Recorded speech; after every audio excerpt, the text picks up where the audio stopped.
नमस्कार, आप देख रहे हैं news nation voice. Uttar Pradesh के डिप्टी सीएम केशव प्रसाद मौर्य आज देवरिया जिले के रामपुर कारखाने विधानसभा क्षेत्र के बरियारपुर इंटर कॉलेज के मैदान में एक विशाल जनसभा को संबोधित किया, जहां उनके निशाने पर विपक्षी पार्टियां रहीं। उन्होंने कहा कि प्रदेश में पूर्व में बुआ और बबुआ की सरकार थी, जहां केवल झूठे वादे किए जाते थे। अखिलेश यादव झूठ बोलने की मशीन है। जो लोग अपने शासन में पूरे प्रदेश को बिजली नहीं दे पाते थे, वे अब फ्री में बिजली देने के वायदे कर रहे हैं। भाजपा वादे में नहीं, काम करने में विश्वास करती है। वह सोमवार को रामपुर कारखाना विधानसभा क्षेत्र के श्री नारायण प्रसाद शाही आदर्श इंटर कॉलेज बरियारपुर के मैदान में किसान सम्मेलन को संबोधित कर रहे थे। डिप्टी सीएम ने कहा कि आज 18 से 24 घंटे तक पूरे प्रदेश को बिजली मिल रही है। भाजपा की योगी सरकार बनी तो उत्तर प्रदेश आज उत्तम प्रदेश बन गया है। और उन्होंने कहा कि उत्तर प्रदेश का किसान भारतीय जनता पार्टी के साथ चट्टान की तरह खड़ा है और विपक्षी बीजेपी के रथ को रोकना चाहते हैं, लेकिन 2022 के चुनाव में बीजेपी का रथ रुकने वाला नहीं है। वहीं उन्होंने अखिलेश यादव पर तंज कसते हुए कहा कि अखिलेश यादव इस समय झूठ बोलने की ऑटोमेटिक मशीन बनते जा रहे हैं। जब इत्र व्यापारी के यहाँ करोड़ों रुपए मिले तो अखिलेश यादव कहते हैं कि उनका व्यापारियों से कोई भी संबंध नहीं है, लेकिन अखिलेश यादव इस पूरे मामले पर परेशान दिख रहे हैं, क्योंकि सपा सरकार में केवल कागजों पर काम होता था, तो वहीं भारतीय जनता पार्टी के कार्यकाल में जमीन पर काम होता दिखाई दे रहा है। आजकल विपक्षी हिंदुत्व की बात करते हैं, लेकिन ये सब चुनावी हिंदू ही हैं। देवरिया से नदीम खान की रिपोर्ट। अभी एक इत्र व्यवसायी जिसका समाजवादी पार्टी से रिश्ता और नाता, छापा पड़ा, 280 करोड़ रुपया मिले। यहाँ बैठे हुए मेरे बड़े बुजुर्ग नौजवान दोस्त, माताओं बहनों, 280 करोड़ वह नोटे पूरे इस मैदान में फैला दिया जाए तो यह मैदान छोटा पड़ जाएगा। एक ऐसे भ्रष्टाचारी के घर से इतना पैसा निकल करके बाहर आया था। आप बताइए, अब फिर अखिलेश यादव जी कह रहे हैं कि नहीं, वो इसी इत्र व्यापारी से हमारा रिश्ता नाता नहीं था। मैं पूछना चाहता हूं, अगर इत्र व्यापारी से आपका रिश्ता नाता नहीं था तो आपके चेहरे में 12 क्यों बज रहे हैं? आपकी हवाइयां क्यों उड़ी हुई हैं? आप घबराए हुए क्यों हो?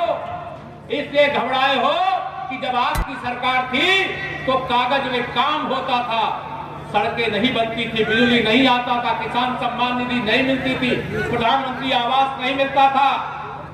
इसी नरेंद्र मोदी जी के नेतृत्व में फिर से सरकार बनाया तो सारे विरोधी दल के नेता जो केवल जालीदार टोपी लगा करके रोजा अवतार की पाठ किया करते थे, जो कब्रिस्तानों की बाउंड्री बनाने का केवल काम किया करते थे, जो हिंदू त्योहारों पर बिजली काट दिया करते थे, जो कांवड़ यात्रा लेकर के जाए उन पर लाठियां चलाने का काम किया करते थे, कुंभ मेले की व्यवस्था को बर्बाद करने का काम करते थे, आज वही सब हिंदू बने घूम रहे हैं, कह रहे हैं हम भी हिंदू हैं, लेकिन हम चुनावी हिंदू हैं। आज किसान रैली थी, आप यहाँ पे आए हैं, किस तरह कार्यक्रम था और क्या कहना है इस किसान रैली से आई हुई भीड़ आज बता दी कि 2022 में पूर्ण बहुमत से भारतीय जनता पार्टी की सरकार बनने जा रही है और केशव प्रसाद मौर्य जी उत्तर प्रदेश के गरीब, कमज़ोर, पिछड़े वर्ग, सर्व समाज के सर्वमान्य नेता हैं।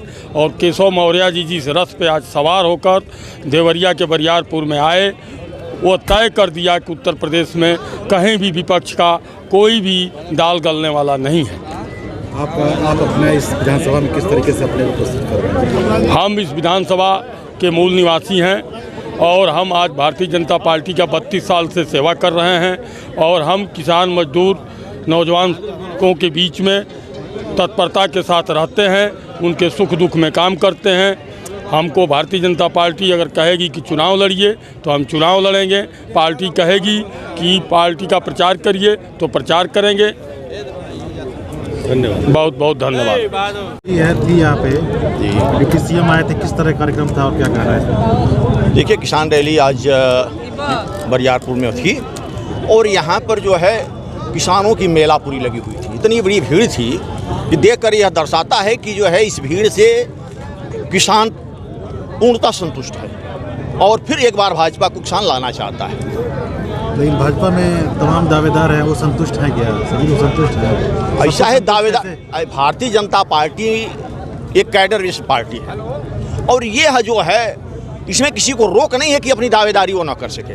हाँ, लेकिन पार्टी जिस वक्त टिकट देती है, ये सारे के सारे दावेदार उसी के साथ जुड़ जाते हैं। तिवारी जी, किस विधानसभा से आप दावेदारी कर रहे हैं? मैं रामपुर कारखाना 339 विधानसभा से मेरी दावेदारी है और आज से नहीं, मैं आज 1980 से भारतीय जनता पार्टी का सदस्य हूँ।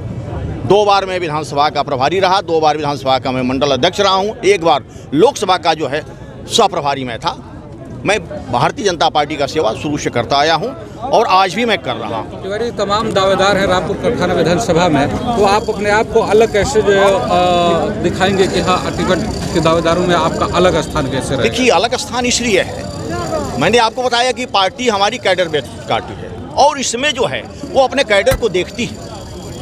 इस समय चूँकि पार्टी बहुत ऊंचाई पर पहुँच चुकी है, तो यहाँ पर जो है लोग काफ़ी दावेदारी कर रहे हैं और उसमें जो हमारे लंबी समय से जो है पार्टी के साथ मैं जुड़ा हुआ हूँ, पार्टी का कार्य कर रहा हूँ, पार्टी जो है मैं निश्चित ही अपना टिकट देगी। क्या नाम है? और मुक्तिनाथ त्रिपाठी।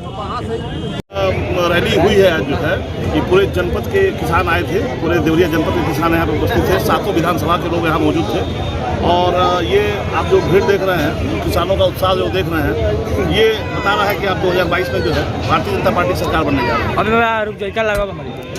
अभी दावेदारी किस किस विधानसभा से आप जारी है? देखिए, ऐसा है कि ये शीर्ष नेतृत्व का विषय है और शीर्ष नेतृत्व जैसा निर्देश देगी वैसा किया। जैसे चर्चा है कि आप पत्रदेवा से मांग रहे हैं दलीय सदस्य, दोनों में किस? देखिए, पार्टी जहाँ से उचित समझेगी और जहाँ से मुझे निर्देशित करेगी, वहाँ से मजबूती से चुनाव लड़ा जाएगा और भारतीय जनता पार्टी की सरकार पुनः 2022 में बनाया जाएगा।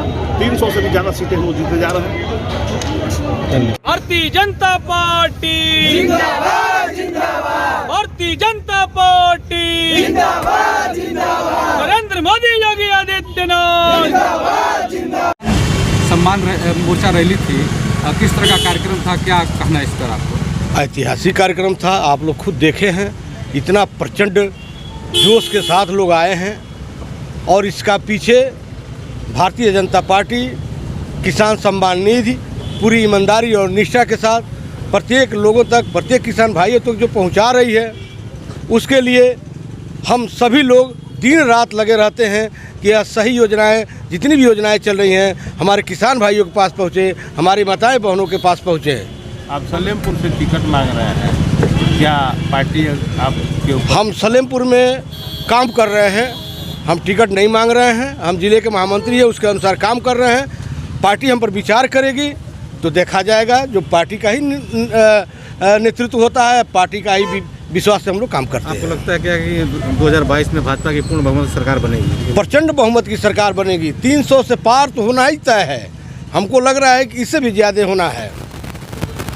किसान मोर्चा सम्मेलन था, कैसा कार्यक्रम रहा है, क्या कहना है आपको? आज का जो कार्यक्रम था, हमारे प्रदेश के यशस्वी उप मुख्यमंत्री माननीय केशव प्रसाद मौर्य जी किसान सम्मेलन में आज जो बरियारपुर आए थे, आज हम लोगों ने ये आगाज़ कर दिया है कि देवरिया की 7 सीटें जीतकर और विधानसभा में पूर्ण बहुमत से फिर हम एक बार 22 में भाजपा की सरकार बनाने जा रहे हैं। ये बताइए कि 2022 में चुनाव है और आप पूरी मजबूती के साथ तैयारी में लगे हैं, क्या कहेंगे आप रामपुर कारखाना विधानसभा? देखिए, मैं भारतीय जनता पार्टी का एक सिपाही हूँ और लंबे समय से यहाँ की सड़कों पे लड़के आंदोलन करके यहाँ की जन समस्याओं को लेकर लड़ता रहा हूँ। यदि भारतीय जनता पार्टी मेरे जैसे आम कार्यकर्ता को यहाँ से चुनाव लड़ाती है तो बहुत भारी मतों से यह सीट जीतकर मैं भारतीय जनता पार्टी की झोली में दूंगा और यहाँ विकास का एक नया आयाम लिखा जाएगा और यहाँ के लोगों के सम्मान के साथ कोई समझौता नहीं होने दिया जाएगा।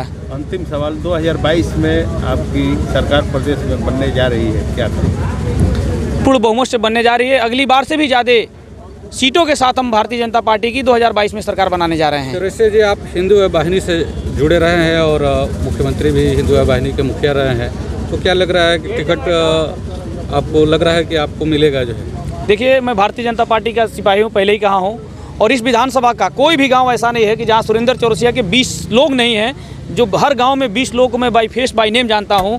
और आज आप जो 2-3 हज़ार लोगों की भीड़ देख रहे हैं, आप पता करिए किसी भी कार्यकर्ता से। मोटरसाइकिल में तेल भी कोई कार्यकर्ता नहीं डलवाया है। सब लोग अपनी निष्ठा से मुझे विधायक बनाने के लिए और भारतीय जनता पार्टी की सरकार बनाने के लिए आए हैं। संजीव शुक्ला जिंदाबाद जिंदाबाद, मोदी योगी संजीव शुक्ला जिंदाबाद जिंदाबाद, भारत में कम शुक्ला संजीव शुक्ला जिंदाबाद जिंदाबाद, मोदी योगी संजीव शुक्ला जिंदाबाद।